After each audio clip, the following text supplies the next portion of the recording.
Greetings all. This is 15 minutes or less with the professor. I am your host, Professor Keys, and the topic today is divide and conquer in hip hop, political conscious rap versus gangster rap. In tribute to the late great legendary boxing referee Mills Lane, let's get it on. Divide and conquer in hip hop, political conscious rap versus gangster rap. The first rap song I ever heard was a song by the Fatback Band titled King Tim III, and the year was 1979. Shortly afterward, a few other artists put out records. Curtis Blow had a hit called The Breaks.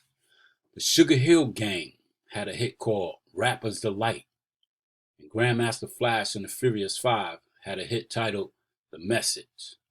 By the time 1981 came around, the most popular rap artists and rap groups were performers who didn't have records out yet. They were predominantly artists from the South Bronx and New York City, and their ethnic backgrounds were African American and Puerto Rican. Groups like the Cold Crush Brothers, Kumo D and the Treacherous Three, the Fantastic Romantic Five, the Fearless Four, and the Boogie Boys, to name a few. These crews used to give shows throughout the metropolitan area, and the makeup of their shows consisted of dance routines, hand clap routines, harmonizing on the microphone, and freestyle rapping. The rappers were important, but everybody knew that the main attraction at every show was the disc jockeys, or DJs. Some of the most dynamic DJs in that era includes men such as Charlie Chase, Tony Tone, Easy Lee, Grand Wizard Theodore, Davey DMX, and the number one DJ of that era, and possibly of all time, was Grandmaster Flash.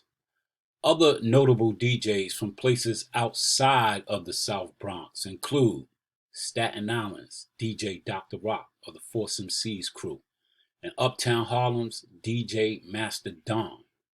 These groups were all very successful, and they would invariably play to sell out audiences. An integral component in hip hop in those days was battling, which consists of competition between rap crews, competition between individual MCs, and the most coveted battles were the competitions between the DJs. These battles were intense competitions, but the artists were only interested in matching their skills against one another. It didn't escalate into turbulent violence as would be the case in years to follow.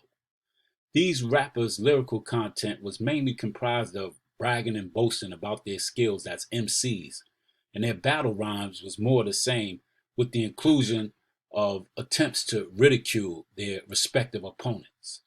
Mixtapes were very popular during this time, and these artists were featured on these tapes. Even though their popularity expanded due to the exposure of these tapes, these rappers still had the desire to make records because the rappers who were making records were being exposed to a wider audiences, and they were making more money. Eventually, these artists and many others would get their turn to make records and music videos as the hip hop industry began to really take off. Political conscious rap.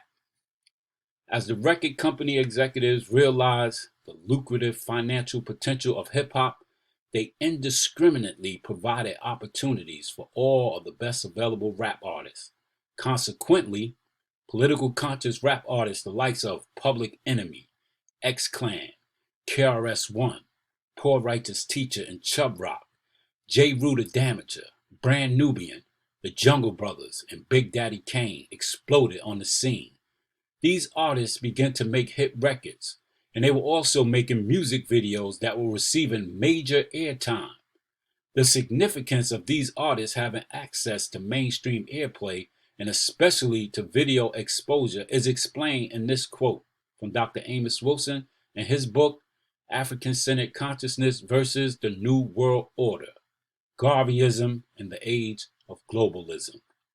Dr. Wilson: one of the best ways to inculcate cultural values, a cultural spirit, is through entertainment. It's while the members are being entertained, while they are feeling good, that the song is carrying the cultural values into the mind and into the body. The lyrics that represent the cultural interests and the cultural values are being carried on the vehicle of the music, carried through the vehicle of the poetry. The togetherness, the cooperativeness, the mutual movement together, and the synchrony of the culture is being entrained through the music and through the rhythm of the dance. Unquote. These political conscious rap groups begin to present images that was nurturing and cultivating black nationalism and tremendous race pride. They were reintroducing the world to revolutionary iconic figures such as Marcus Garvey, Malcolm X, Dr. Huey P. Newton, Nat the Prophet Turner, Kwame Ture, Jamil Abdullah Alameen, Chairman Bobby Seale, Chairman Fred Hampton, Eldridge Cleaver, Nelson Mandela, the Minister Louis Farrakhan, and Mumia Abu-Jamal, to name a few. These artists were making critical evaluations and analyses of the oppressive politics of American imperialism, and in effect, they were threatening to many of the corporations that had political and economic ties to both American imperialism and the record company executives. Once the record company executives recognized what was happening, they immediately shifted gears and proceeded to push political conscious rap into its grave.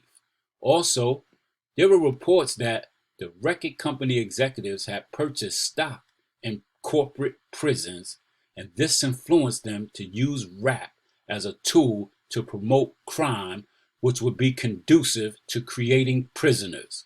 Consequently, gangsta rap replaced political conscious rap as the leading genre in hip-hop music. Gangsta rap. Gangsta rap emerged on the scene in Los Angeles, California with the arrival of a group called N-Words with Attitudes, NWA. This group and others like it represented the complete opposite type of energy in their lyrical content than that which was elicited through the lyrical content of the political conscious rap groups. All of a sudden, there was a radical change in the type of rap songs that would gain mainstream exposure and have the ability to sell units. Although the artists were bombarded with criticism for this change, it was the record company executives who were really responsible for it. The intentions behind the record executives' decision to switch from political conscious rap to gangster rap are discussed in this quote from Dr. Maulana Karenga. Dr. Karenga is going to explain these dynamics as part of an example he uses to explain the three different types of black culture. Dr. Karenga. There are three basic kinds of black culture, and they are, first of all, communal culture. That's our bedrock culture. That's a culture that a people creates to live, to expand in the world, to solve problems in the world, to enjoy themselves in the world. So we got communal culture. Then there is the popular culture, and popular culture becomes commoditized communal culture. That is, the established order takes it and turns it into a sellable commodity. You can see this in the relationship between early rap and gangster rap. In early rap, you have communal culture expressing itself in a very creative way, actually drawing a line between a crossover integrationist and deep, real-rooted black music. And so when rap emerges as political rap, as righteous rap, they used to call it, then this is the people speaking, and they're speaking a very important truth. But what happens is, after Sylvia and Joe Robinson does this platinum with the Sugar Hill Gang, and the established order sees how much money can be made off of this, they begin to capture it and commoditize and turn it into its opposite.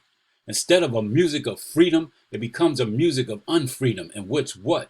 People savage themselves, mutilate themselves, call their mother and sister awesome names, and call themselves the N-word and dog and bow wow and all kind of stuff. And what happens is they take the words of the racists and use it to indict not only themselves, but the people. And so what you have here is the commoditization of communal culture. So you have popular culture as a commoditized form of black communal culture, unquote.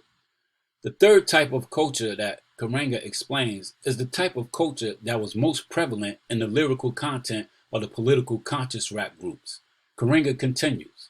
The third form of culture is national culture, and that's the culture of Garvey, when Garvey gives us the red, black, and green. He gives us the international national flag.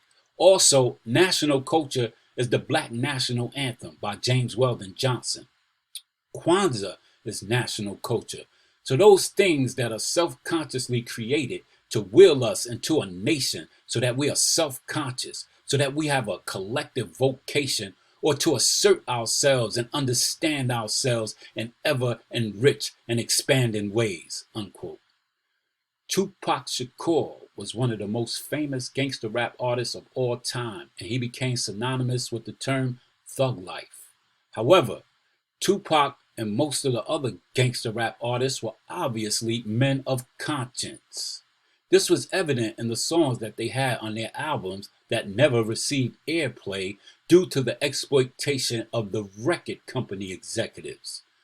Dr. Amos Wilson describes thug life as reactionary masculinity, a distorted reality of real manhood values. He claims that this reaction is a reaction to the oppressive politics of American capitalism, which exploits African Americans through psychological manipulation. In this next quote, Dr. Amos Wilson explains how this manipulation occurs through music. Dr. Wilson: therefore, when you let another people take over your music, when you let another people take over your dance and attach their content to it, they will use your own music, your own dance, your rap lyrics, your poetry, and your own cultural symbols to carry their message into your bodies and into your minds, such that you can only respond to their beck and call and to their wishes. As a consequence, they get you to buy those sneakers and other items by associating them with your music, with your poetry, with your rhythms, with your cultural symbols. So they attach their content to our rhythm, their content to our songs. And this way, they take our instruments of power and turn them against the self. Notice how quickly, when one of our youngsters, Ice-T, was rhyming, "kill the police," that kind of content was washed out immediately. But what washout occurs when they talk about shooting each other with their Glocks and the other weapons, when their content of self-destructiveness ride on the rhythm of their song and dance, and the symbols are loaded with self-destructive elements and content, unquote. In his summary, Dr. Amos Wilson again refers to the type of direction that the political conscious rap artists were leading the people in before the record company executives derailed them. He concludes, quote, "What we are saying is that enculturation is a process of building in responsivity and ultimately responsibility, the ability to respond to a particular call. We then have appropriately enculturated ourselves when we can respond to our own culture, to our own values, and to our own needs," unquote. Conclusion: hip-hop culture and rap music in particular started out as a very positive and uplifting art form, and it had very positive effects on its constituents. Unfortunately, because it occurred in a society that has a history of employing divide and conquer tactics against the vanguard leadership of every grassroots movement that has taken place in this country since slavery, it has been turned into a very destructive and negative tool of oppression that has had devastating effects on its constituents. There's a caveat regarding what I said about Tupac Shakur and thug life. I want to point out a fact about the statement concerning Tupac Shakur, thug life, and Dr. Amos Wilson's analysis of thug life. I would learn later that the analysis that Dr. Amos Wilson gives for reactionary masculinity, and which I spuriously associated with thug life, is an evaluation of the distorted interpretation by others who misunderstood what Tupac meant by thug life. When you hear Tupac explain what he means by thug life, you'll understand that it is something that is very positive and consistent with Black economic empowerment and Black unity. Tupac even said he needed time before he explained the real meaning to his followers, because if he did it too soon, then he would risk losing his followers.